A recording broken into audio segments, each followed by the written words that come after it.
Одно из ярких предложений Коми-деревни, прозвучавшее от делегатов недавнего съезда Коми-Войтер, построить свой завод по переработке дикоросов.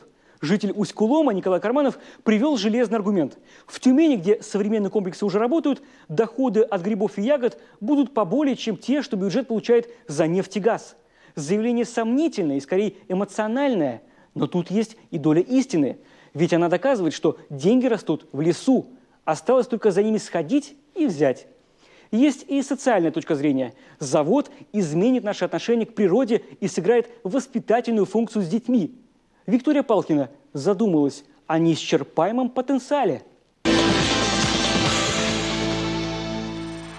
Это тебе не картошку варить. А что картошка?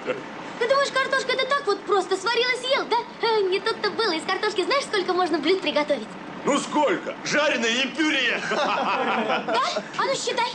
Математические и кулинарные способности главной поварихи советского кинематографа Тоси Кислицыной все оценили по достоинству. А вот она, судя по всему, несправедливо обошла вниманием грибы и ягоды.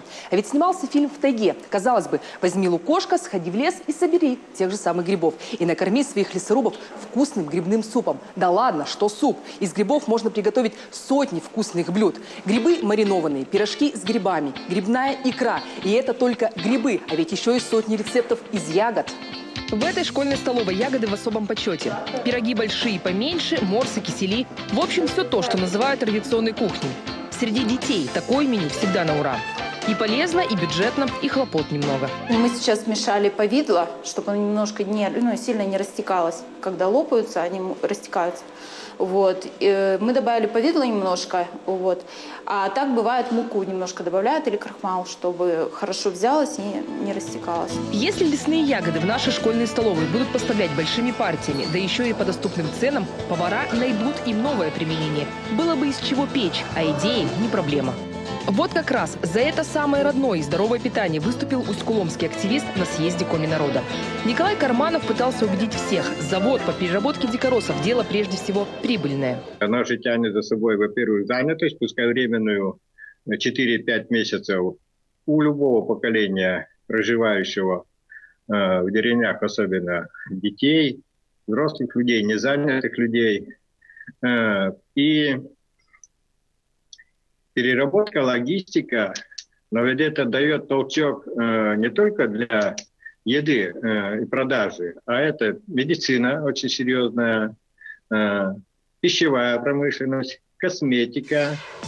Пример. Активист из Усть-Кулома привел Тюменскую область. Связаться с сибирскими бизнесменами нам удалось по телефону. Звонку-то, мягко говоря, удивились.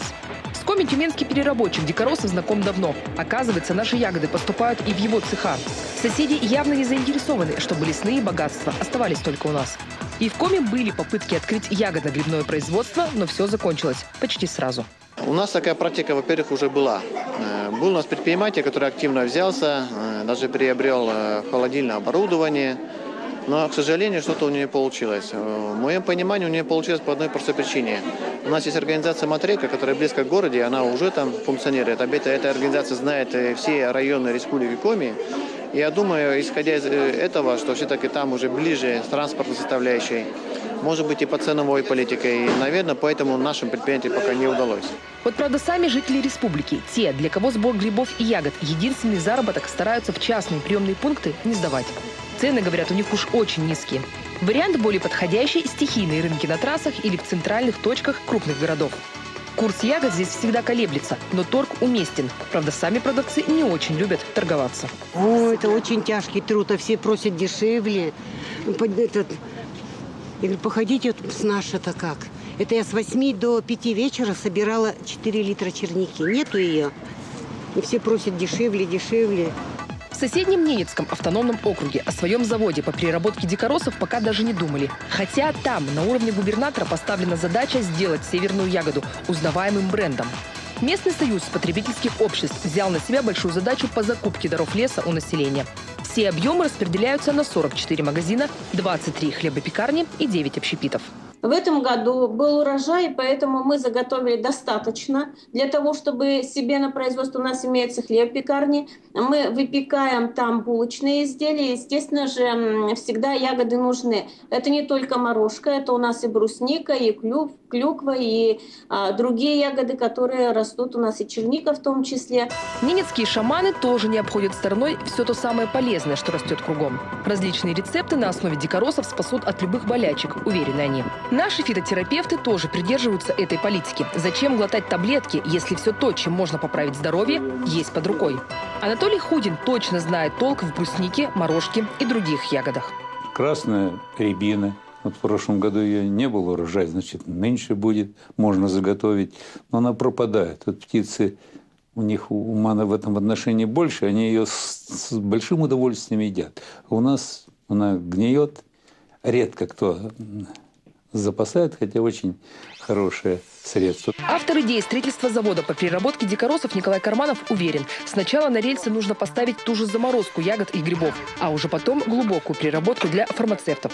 Но в том же региональном Минсельхозе нам пояснили, такого проекта нет даже в перспективе. Не поддержал идею активиста из Усть-Кулома и министр экономики Коми. Владимир Бармашов усомнился, что найдутся рабочие руки для нового производства.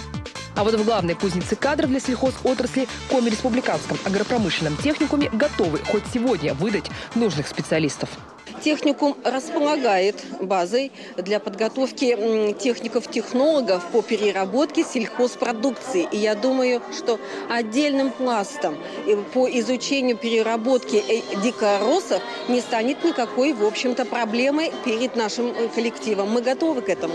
Сторонников своей идеи Николай Карманов уже нашел. Сотни сельчан ждут появления такого завода. Осталось вроде как за малым найти инвестора.